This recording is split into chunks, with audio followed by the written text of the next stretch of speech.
હવે જોઈએ અગત્યના સમાચાર।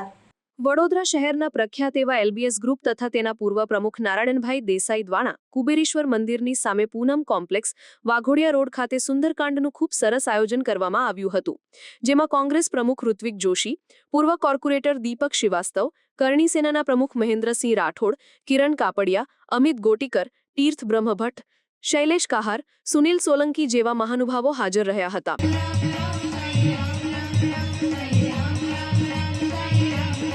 Angela.